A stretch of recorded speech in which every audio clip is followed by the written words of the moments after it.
أعوذ بالله من الشيطان الرجيم. بسم الله الرحمن الرحيم. لقد أرسلنا رسلنا بالبينات وأنزلنا معهم الكتاب والميزان ليقوم الناس بالقسط. صدق الله العظيم.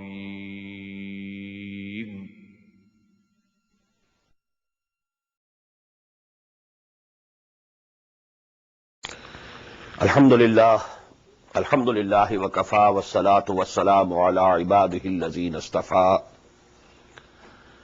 خصوصا على أفضلهم وخاتم النبيين محمد الأمين وعلى آله وصحبه أجمعين.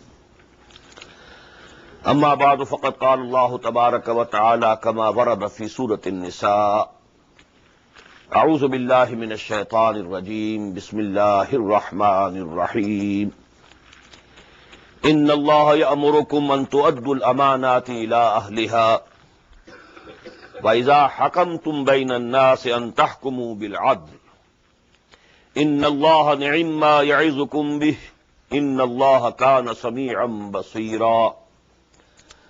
يا أيها الذين آمنوا أطيعوا الله وأطيعوا الرسول وأولي الأمر منكم فإن تنازعتم في شيء فردوه إلى الله والرسول إن كنتم تؤمنون بالله واليوم الآخر ذلك خير وأحسن تأويلا. صدق الله العظيم. رب اشرح لي صدري ويسر لي أمري واحلل عقدة من لساني يفقهوا قولي. اللهم ربنا ألهمنا رشدنا وأعذنا من شرور أنفسنا. اللهم أرنا الحق حقا وارزقنا اتباعه وأرنا الباطل باطلا وارزقنا اجتنابه. اللهم ارحمنا بالقرآن العظيم واجعله لنا إماما ونورا وهدى ورحمة. اللهم ذكرنا منه ما نسينا وعلمنا منه ما جهلنا وارزقنا تلاوته آناء الليل وأطراف النهار واجعله لنا حجة يا رب العالمين. آمين. Dear brothers and sisters and sons and daughters in Islam, Assalamu alaikum wa rahmatullahi wa barakatuh. As you must be remembering, we completed the translation and brief study of the first 57 ayat of Surah An-Nisa last night. Now we are proceeding further.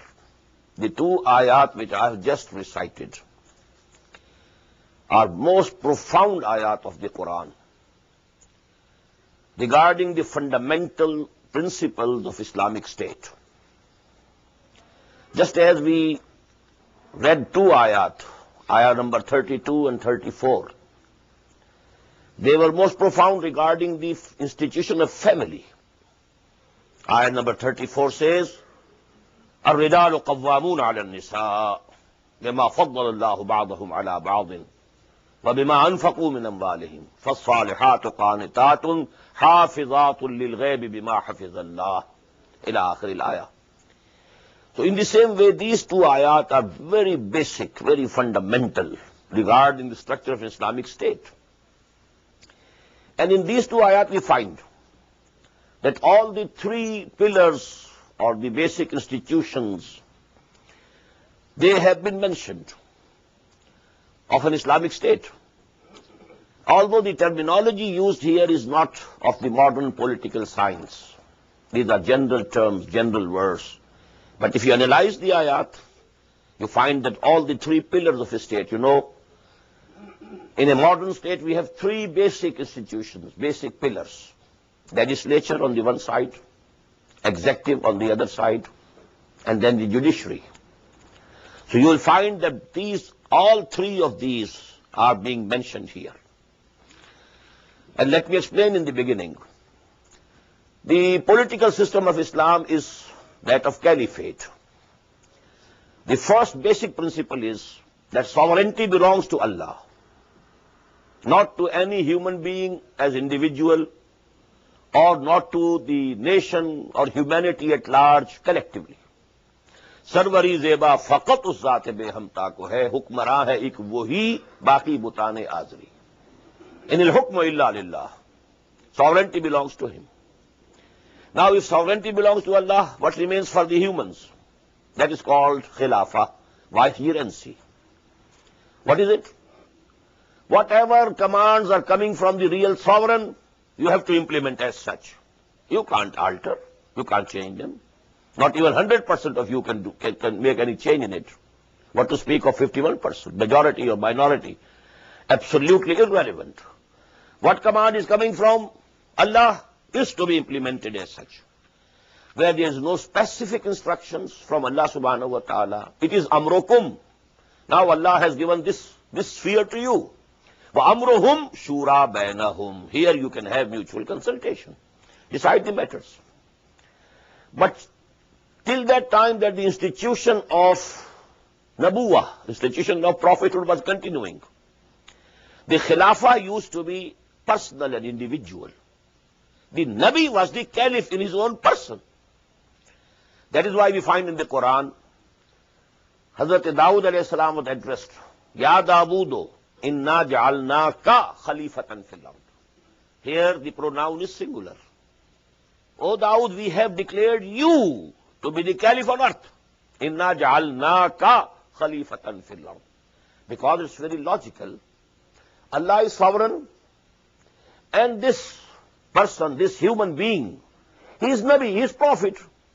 He has a direct communication with the real sovereign. The commands of Allah are coming to him. So he has to implement them. So he is the Caliph in his own individual person.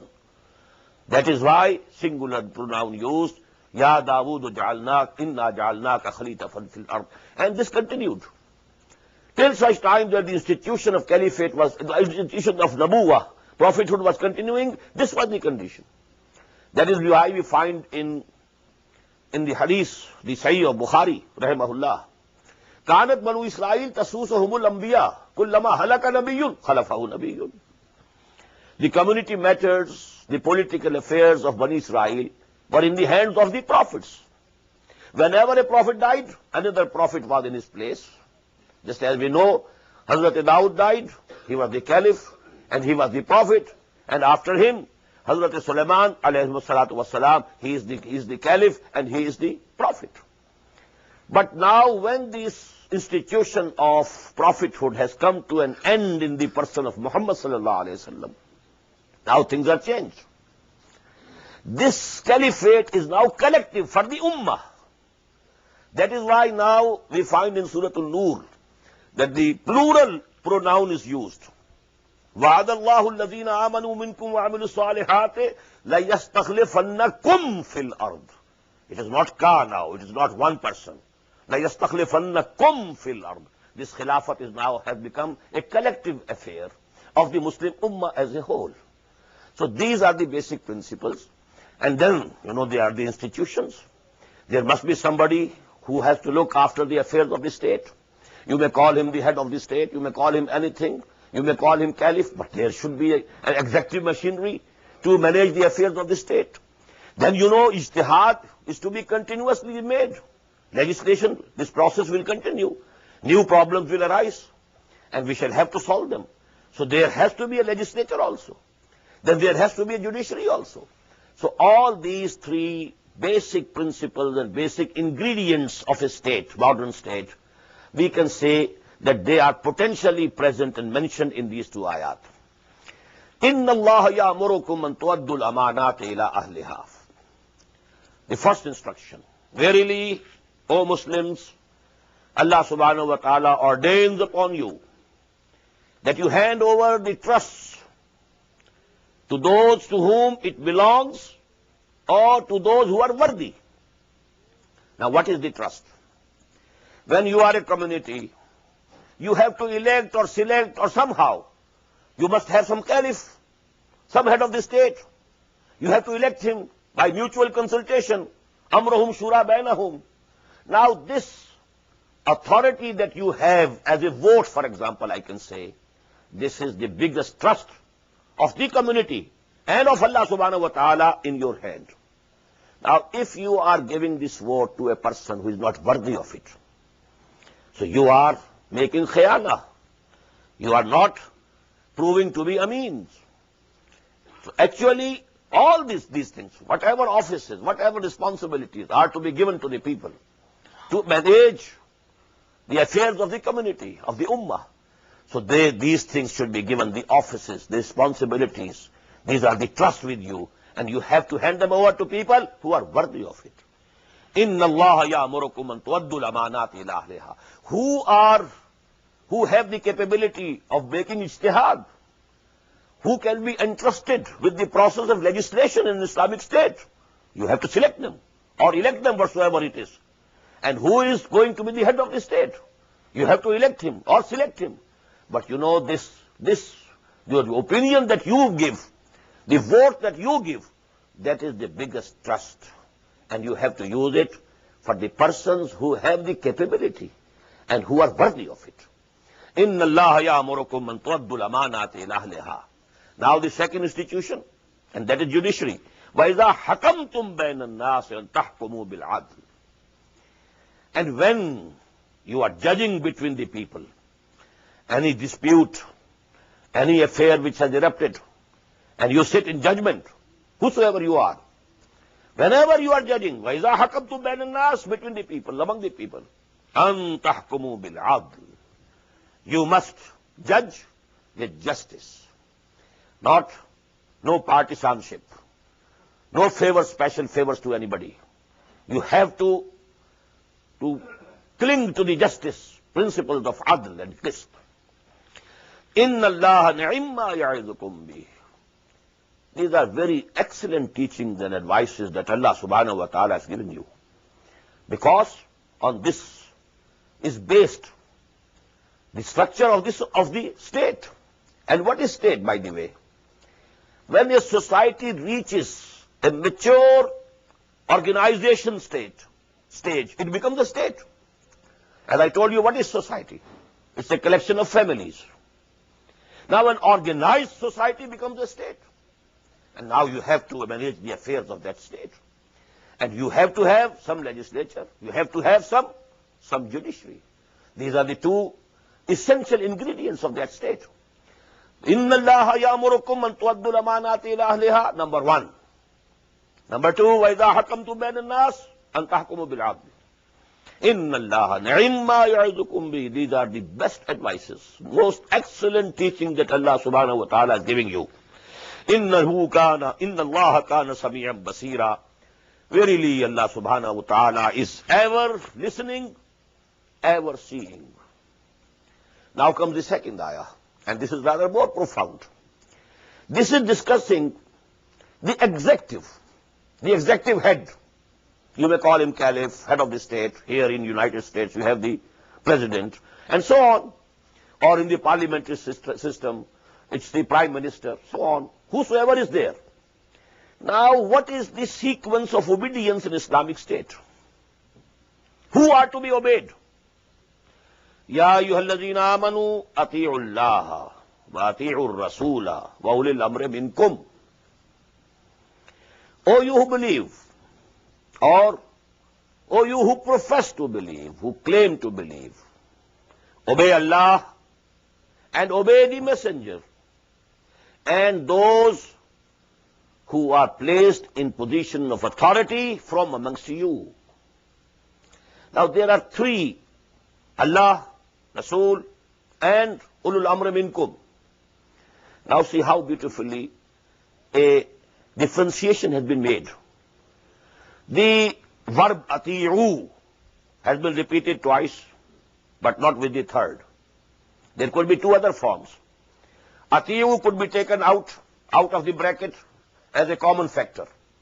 Ati'u Allah wa Rasula wa ulil amri minkum. Not to repeat again. Ati'u Allah wa Rasula wa ulil amri minkum. Within the bracket, all the values are multiplied by the value which is outside the bracket. Or it could be repeated all the three times. Ati'u Allah wa ati'u Rasula wa ati'u ulil amri minkum.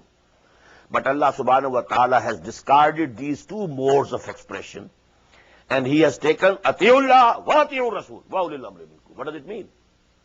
The ita'ah, the obedience to Allah and Messenger is absolute and permanent, unconditional. You have to obey them anyhow. These are the two basic sources of Islamic law, fundamental sources of the Islamic law. Kitab and Sunnah, as we call it, the book of Allah. That is in place of Allah now. And number two, the Sunnah of the Prophet sallallahu alaihi wasallam. That is in place of Rasul. Atiullah wa Atiur Rasul. And these two are fundamental. And these are permanent.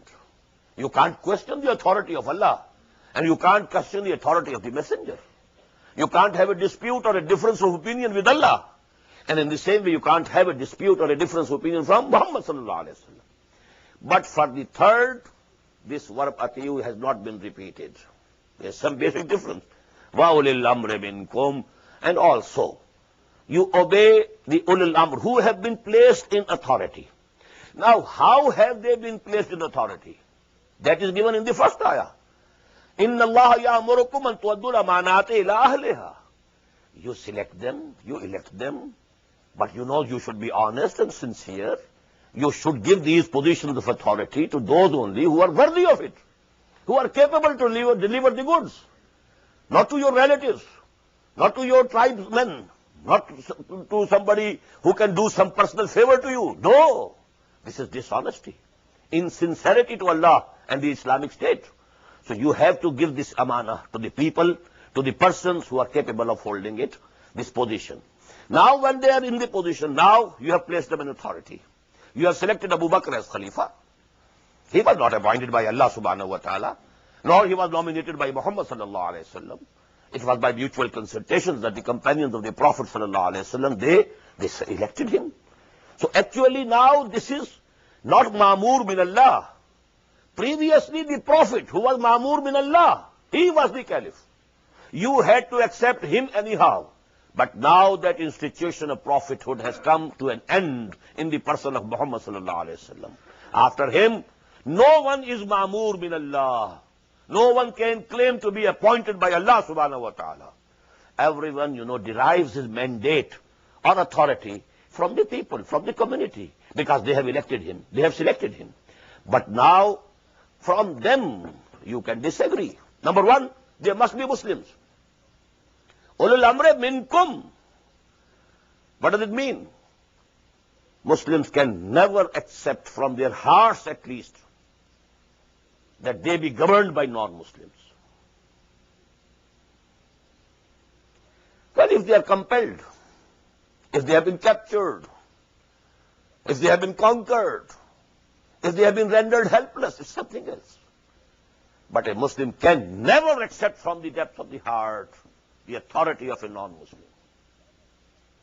Ulil amri minkum. He has to be from amongst you. He has to be Muslim. Not only the head of the state has to be Muslim. The legislators also can be only from Muslims. No non-Muslim can join the legislature of an Islamic state, because the sources of the legislation are the book of Allah and the Sunnah of the Prophet. He believes in neither of them. So how can he be associated with the process of legislation and ijtihad? The process of legislation now in the modern Islamic state will be ijtihad. How can a non-Muslim be assigned this responsibility of ijtihad and legislating and deriving and inferring from the book of Allah and the Sunnah of the Prophet sallallahu alaihi wasallam when he doesn't believe in them? So they have to be minkum. If you take this American system, the congressmen and your senators, they have to be Muslim. If this becomes an Islamic state, may Allah do it. Then only Muslims. Head of the state, Muslim. President has to be Muslim. No non-Muslim can be associated. Non-Muslims will remain in an Islamic state a protected minority. They will remain a protected minority. They will not be equal citizens to the Muslims in the Islamic state. This is a very bitter pill to swallow. But we have to see to the reason, to the principles. This is the basic difference between the Islamic state and the secular state. In a secular state, religion is just irrelevant to the affairs of the state. It's a private affair only. You can be a Hindu, you can be a Muslim, you can be a Jew, you can be something else, you can be a Buddhist. Go to your synagogue, go to your mosque, go to your temple, go to anywhere you like. But regarding the affairs, the collective affairs of the community and the state, there will be no reference whatsoever to any religion, to any revealed law, to any revealed guidance, nothing of the sort. But Islamic State is based on Islam, based on the book of Allah and the Sunnah of the Prophet ﷺ. So only those who believe in it can be assigned the offices and the positions of authority, and only they can be assigned the responsibility of legislation.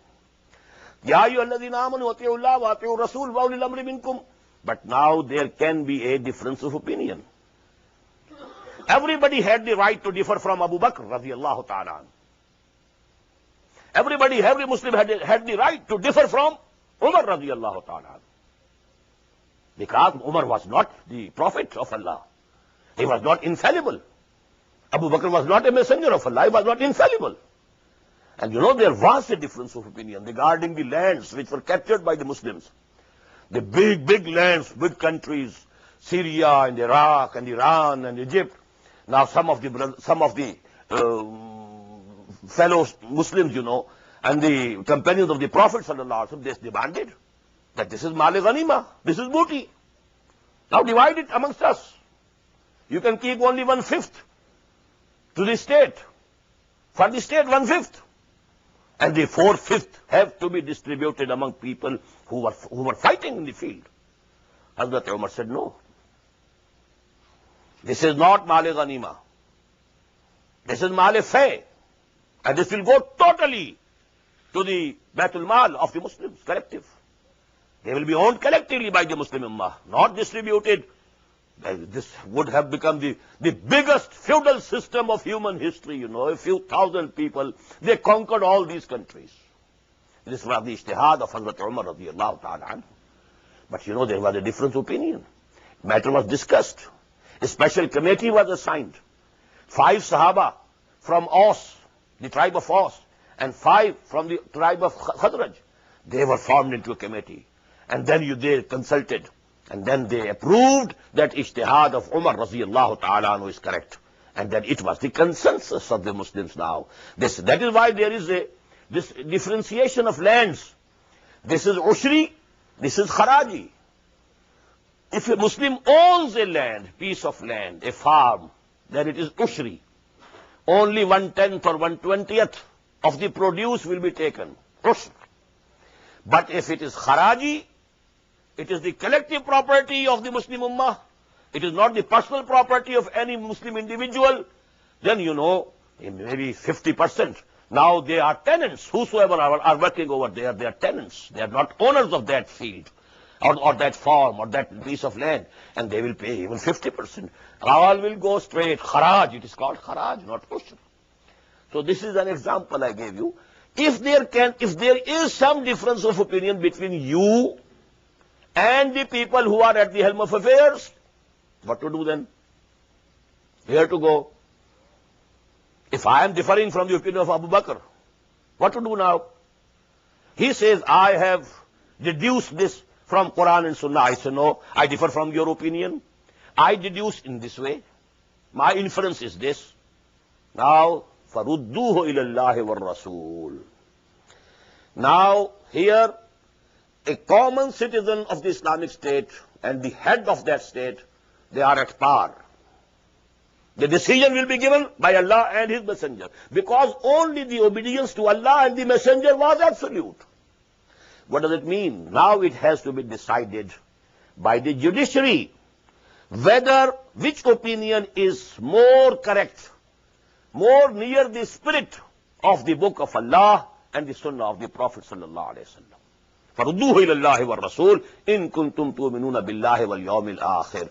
If you really believe in Allah, and if you really believe in the last day, ذَلِكَ خَيْرٌ وَأَحْسَنُ تَأْوِيلًا. This is the best way to conduct your affairs of the community and state, and this is going to produce the best results. In the end, you will find this is the best way. Now, because in the early days of Caliphate, this judiciary was not present over there as a different and independent institution. Let me tell you, first of all, during the days of the Prophet ﷺ, he was the Caliph. He was heading all the, not only 3 institutions, but all the 4 institutions of the state. He was the head of the state, he was the Caliph. If Hazrat Dawood was Caliph, was not Muhammad sallallahu alaihi wasallam the Caliph of Allah? He was the Caliph, because the commands of Allah were coming to him. Then he was the legislator. That is why we call him Shari alayhi salam.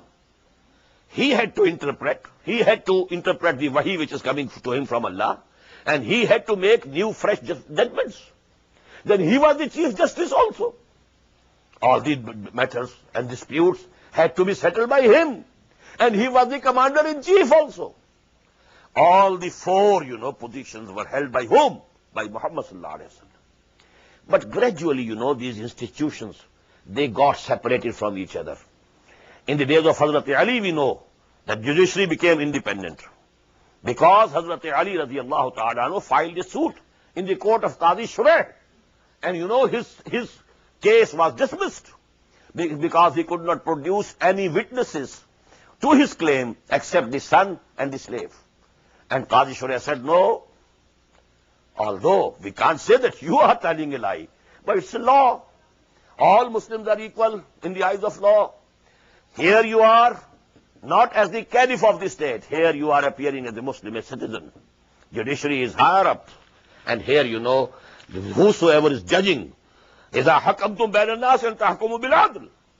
Now, because the witness, the testimony of a son or a slave who is owned by the person, it is not acceptable. If you have another witnesses, produce them. And Hazrat Ali said, no, I don't have any other witnesses. Okay. Your case dismissed. And it was against a Jew. And the Jew accepted Islam, saying this, that this is the condition of the state. The head of the state, his claim can be dismissed in the state. So he became a Muslim. But these institutions now today, by the process of social evolution, and let us do justice to others also, we owe this to the Western nations. They have developed these institutions of the state. We Muslims gave them the light from the universities of Cordova and Granada and Toledo. We passed the torch of knowledge and light to them. And then we went to sleep. These people worked. The scientific development took place there. This electricity was not invented by any Muslim, but we are using it. This loudspeaker, these cameras, not invented by any Muslim, we are using them. In the same way, these institutions, they have developed. In principle, essentially all these things were given by the Muslims. These all things were given by Muhammad sallallahu alaihi wasallam to humanity at large. As Allama Iqbal says, Har kuja bini jahane rangobu, aanke az khakash beroye darzu, ya zenure Mustafa ura bahast, ya hunuz andar talashe Mustafast.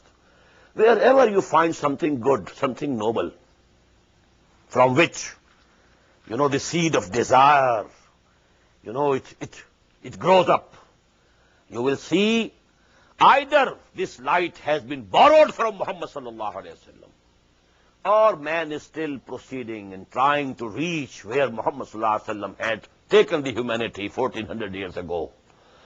Har koja bini jahane rangobu, aanke az khakash beroyad arzu, ya zenure Mustafa ura bahast, ya hunud andar talashe Mustafast. So this judiciary now there's the Congress, legislation vested with them. Here's the executive. The president is the executive head. The executive machinery is under him. And here's the judiciary. And here's the constitution. If the executive head or the executive machinery is doing something wrong, you go and knock the door of the judiciary, the superior courts. So this is the system that has evolved in the West. And let me say here, at the highest level of evolution today stands the American constitutional system. The British parliamentary system lags much behind. There's duplicity. Head of the state is someone else. Head of the government is someone else. How can the powers be balanced between the two? head of the state there, the king or the queen, is just nominal, symbolic, nothing to do with the affairs of the state. All the authority is in the hands of the prime minister. But if we imitate their, and we are imitating their example, what happens? In Pakistan, either the head of the state is rendered to the position of Chaudhry Fazl Ilahi, and then people have to demand he must be released from his presidential palace. So he is in prison over there. Or, the president becomes Ziaul Haq, or who was this fellow, Ishaq Khan. He can dismiss the prime minister, elected prime minister, and just send him home. There can be no balance. And this is shirk. The authority at the head, at the top, should be held by one person. The same person, head of the state and head of the government. This is Tawheed. And actually they have gone there. Only if they add, I have been saying it in my long lectures regarding the political system of Islam, if to this Constitution of United States you add only three things, it becomes caliphate, Islamic caliphate. You add the objective resolution as we have in Pakistan, but there it is only theoretical, not practical. The sovereignty belongs to Allah. This should be the clause 1. Clause 2, no legislation can be done here at any level repugnant to the Quran and the Sunnah. Allah wa Rasul. Absolute obedience to the two. And number 3, full citizenship of the state is held only by the Muslims. The non-Muslims, they are protected minority. Their lives, their honor, their belongings, they will be protected. They will have free hand in their personal law, in marriages, etc., etc., inheritance. They will be free to practice any religion they would like. But they will not be associated in the process of legislation, number 1, and at the highest level of policy decisions. They are barred from that. If you add these 3 things, it becomes the most advanced khilafah on earth. But each one pill of this, is very bitter to swallow. We have not been able to swallow it up till now in Pakistan. So what to speak of United States of America? But we have to work towards that end. Now, after these 2 ayat, we proceed further. And as I told you in the beginning, yesterday, that a very big chunk of this Surah Nisa, it deals the affairs of the munafiqun, without naming them. In the end, they will be named also. But in the beginning, what we call Ru'e Sakhun, although they are not mentioned. But actually, these ayat are discussing the problems that were created or who were being faced by the munafiqeen themselves. But let us first of all know, who is a munafiq? Who were the munafiqeen of Medina at that time? There were certain people in Medina who accepted Islam. But they accepted not by thoroughly understanding what they are accepting. What are the implications of accepting Islam? If you are accepting Islam, you have to be totally obedient to Muhammad sallallahu alaihi wasallam. If you have accepted Islam, you have to accept the whole divine law.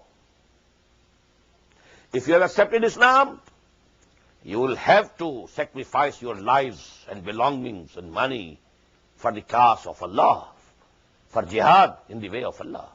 These are the implications of accepting Islam.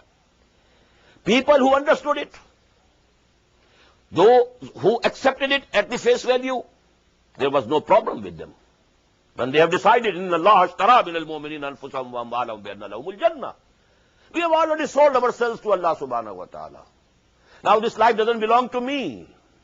It's a sacred trust of Allah with me. Whenever He demands, I'll just give and lay down my life. Now all that I possess is not my property. I have sold it to Allah, already sold. Inna Allah ashtara min al-mu'minina anfusahum wa amwalahum bi anna lahumul jannah. Now I'm only a custodian. Whenever Allah demands, I'll present it. Now there's no problem for them. But there were people who accepted Islam only because the whole clan or family or the tribe has accepted. So why to remain separate? Go ahead. You also accept Islam, embrace Islam. Or in an only emotional way, something strikes to you, oh, it's good, I must have it. But you are not looking to the implications. What does it mean?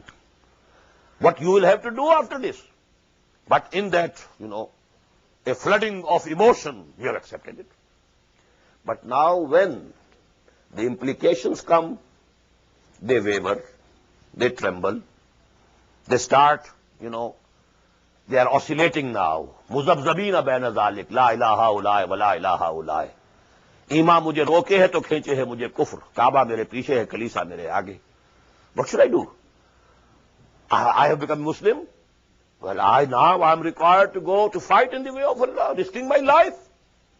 Oh, it's not an easy job. Every day the Prophet is saying, Anfiqu fi sabilillah, Anfiqu fi sabilillah, Anfiqu fi sabilillah. Oh, but this wealth is very dear to me. I can't part with it. Now what to do? So there were certain problems for them. And these peoples were oscillating between kufr and iman. We shall find, this ayah, very beautiful ayah, in the later sections of this very surah. Inna alladhina amanu, summa kafaru, summa amanu, summa kafaru. They were oscillating between iman and kufr. Going 2 steps toward iman, and then 4 steps this word. So that there are 2 steps towards kufr. Now they are oscillating between kufr and iman. Muzabzabina baina zalik, la ilaha ulai wa la ilaha ulai. They were the munafiqs. But still this disease, because Allah subhanahu wa ta'ala also calls it a maraz, fi qulubihim maradun, fazadahumullahu marada. This is a disease. This disease was progressing gradually. So here Allah subhanahu wa ta'ala, in the beginning, He is not naming them, not pointingly, bringing them to the eyes of the society. But the problems, they are discussed here. Later it will be made clear who are they. Bashiril munafiqina bi anna lahum min Allahi azaban azima. Now, give these glad tidings to these munafiqeen. These munafiqeen, glad tidings, that for them there is a very painful chastisement. So, but that will come in the later sections. Here, now identify please 3 problems, main problems. The first problem for these munafiqeen was, how come we have to obey Muhammad in every matter? It's not an easy job. Like, I can't sacrifice my ego. Who's he? He's also a human being. In every matter, I have to obey him. Number 2, going to qital, hard, not ready. Number 3, and this was not for the munafiqeen of Medina, this was for the munafiqeen elsewhere. When hijrah was made compulsory, because now after hijrah, because the Prophet had to take an initiative, a final offensive against kufr, because the center of kufr was Makkah at that time. Now he had to have the offensive initiative. And for that purpose it was necessary that all the Muslims from all tribes, from every hook and corner of Arabia, they should converge at one point, so that the whole force is there available for the advance now. So it was made imperative, compulsory. You have to migrate, you have to immigrate to Medina. Now people who were at Makkah, for some of them it became very hard to leave their homes, families. They had accepted Islam, but they were not ready to part from their families and tribes. And that was also the case of other people from other tribes. They were scattered to breadth and length and, of the Arabian Peninsula. Now to leave their families, to leave their tribes, to leave the land of their ancestors, where, their ancestors were being buried. How can I leave? How can I go?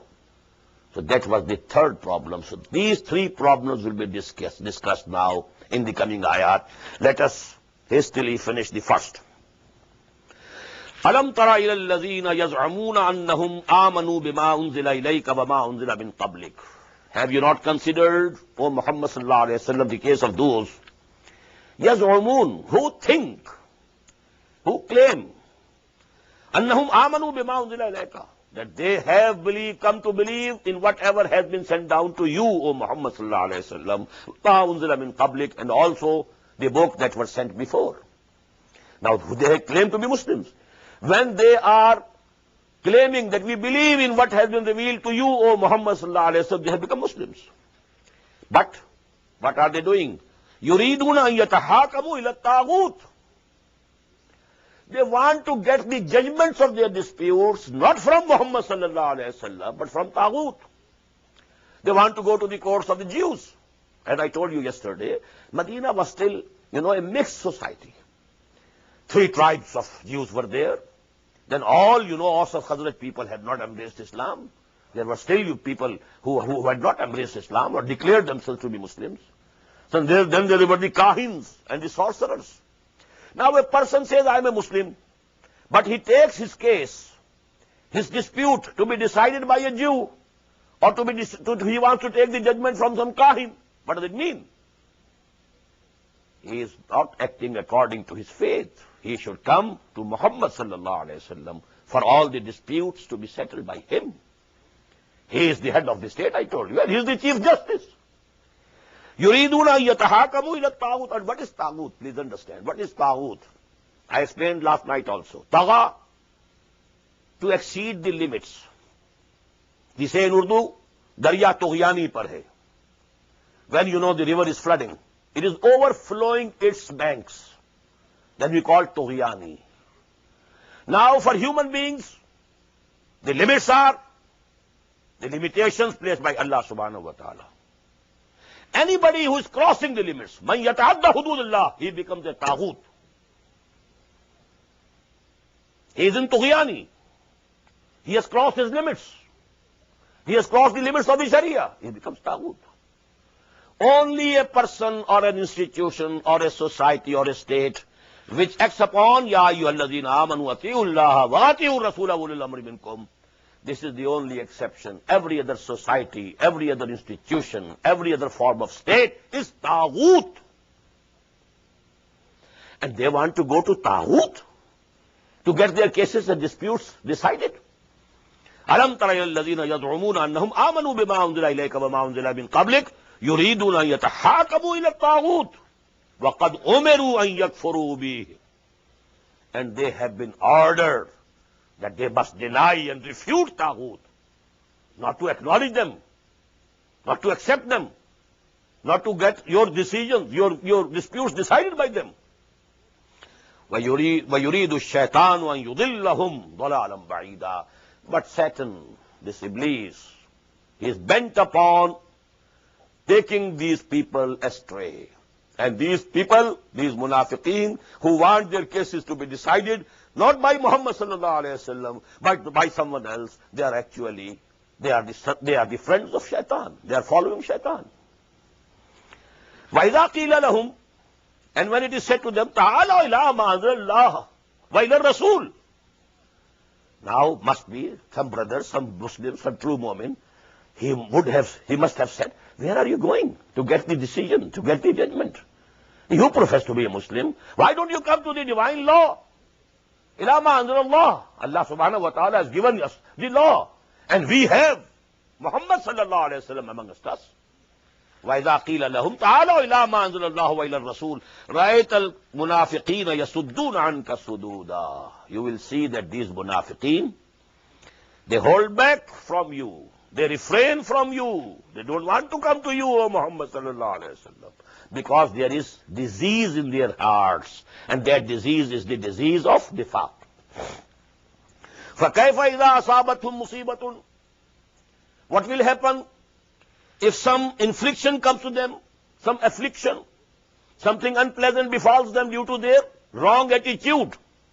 بِمَا قَدَّمَتْ أَيْدِيهِمْ, due to whatever their hands have earned. ثُمَّ جَاءُوكَ يَحْلِفُونَ بِاللَّهِ. Then they will return to you and they will swear by Allah subhanahu wa ta'ala, إِنْ أَرَدْنَا إِلَّا إِحْسَانًا وَتَوْفِيقًا. If we went there, O Prophet, O Messenger of Allah, our intentions were not wrong. We only wanted reconciliation. We only wanted something which is good. and a reconciliation. We were not going there for any bad intentions. أُولَٰئِكَ الَّذِينَ يَعْلَمُ اللَّهُ مَا فِي قُلُوبِهِمْ. They are the people. Allah very well knows what is in their hearts. فَأَعْرِضْ عَنْهُمْ.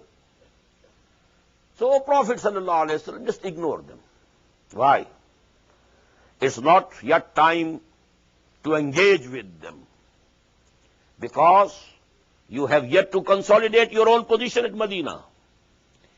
The authority and the jurisdiction of Islamic State has not been established fully up till now. So just ignore them. Don't try to punish them. Don't bring them to book. Just ignore them. فَأَعْرِضْ عَنْهُمْ وَعِظْهُمْ. But admonish them, teach them, give them advice. وَقُلْ لَهُمْ فِي أَنفُسِهِمْ قَوْلًا بَلِيغًا. And say to them such words which penetrate into their hearts. This can have two meanings. Some advice which penetrates into your heart, قَوْلَ بَلِيغ, and something which very well warns them that their attitude is wrong. Although the words, used by the Prophet ﷺ are very soft, but they can know what it means. قَوْلًا بَلِيغًا وَمَا أَرْسَلْنَا مِن رَسُولٍ إِلَّا لِيُطَاعَ بِإِذْنِ اللَّهِ. This is the principle. And we have never sent any messenger except to be obeyed by the command of Allah. If you have accepted Muhammad as messenger of Allah, you have to obey him anyhow. You can't refuse. He is the messenger of Allah.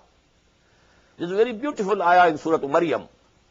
Hazrat Ibrahim alayhi salatu wasalam said to his father, Ya abati inni qad ja'ani min al-ilm ma lam ya'tik fattabi'ni ahdika siratan sawiyya. Oh my dear father, to me a knowledge has come which didn't come to you. So you have to follow me. I will lead you to the right path. Now a son saying to the father, but the reason is, wahi has come to me, not to you. Ya abati inni qad ja'ani min al-ilm ma lam ya'tik fattabi'ni ahdika siratan sawiyya. So whomsoever you accept as messenger of Allah, you have to obey him. وَمَا أَرْسَلْنَا مِن رَسُولٍ إِلَّا لِيُطَاعَ بِإِذْنِ اللَّهِ وَلَوْ أَنَّهُمْ إِذ ظَّلَمُوا أَنفُسَهُمْ جَاءُوكَ وَاسْتَغْفَرُوا اللَّهَ. And if, when they had committed some sin, had they come to you, O Muhammad sallallahu alayhi wa sallam, فَاسْتَغْفَرُوا اللَّهَ, and they would have themselves asked the forgiveness of Allah subhanahu wa ta'ala, وَاسْتَغْفَرَ لَهُمُ الرَّسُولُ, and Allah subhanahu, or the Prophet and the Messenger would have also asked the forgiveness of Allah for them, لَوَجَدُوا اللَّهَ تَوَّابًا رَحِيمًا, they would have found Allah to be Tawwab and Rahim. He is the acceptor of Tawbah, always ready to accept Tawbah, waiting for his servant to make Tawbah and return to him. And if he returns, he also returns with mercy. As I explained last night, Tawbah is both sides. Tawwab, Allah is Tawwab, and the bondsman is also Tawwab. فَلَا وَرَبِّكَ لَا يُؤْمِنُونَ حَتَّى يُحَكِّمُوكَ فِي مَا شَجَرَ بَيْنَهُمْ. Now this is the final verdict. So no, and by your Lord, لَا يُؤْمِنُونَ, they will never be accepted as true Mu'mins. حَتَّى يُحَكِّمُوكَ, unless they make you the judge. فِي مَا شَجَرَ بَيْنَهُمْ, in all the affairs, disputes which arise between them. ثُمَّ لَا يَجِدُوا فِي أَنفُسِهِمْ حَرَجًا مِمَّا قَضَيْتَ, and then the decision and verdict that you give, they don't find in their hearts any displeasure, although they have accepted. But even if there is a displeasure in the hearts, true Iman is not there. This is the level of obedience. وَيُسَلِّمُوا تَسْلِيمًا, and then they have to submit with total submission. فَلَا وَرَبِّكَ لَا يُؤْمِنُونَ حَتَّى يُحَكِّمُوكَ فِي مَا شَجَرَ بَيْنَهُمْ ثُمَّ لَا يَجِدُوا فِي أَنفُسِهِمْ حَرَجًا مِمَّا قَضَيْتَ وَيُسَلِّمُوا تَسْلِيمًا. Now, because the time is over for this first session, I'm sorry, but this subject will be continued in the second section. Allahu Akbar,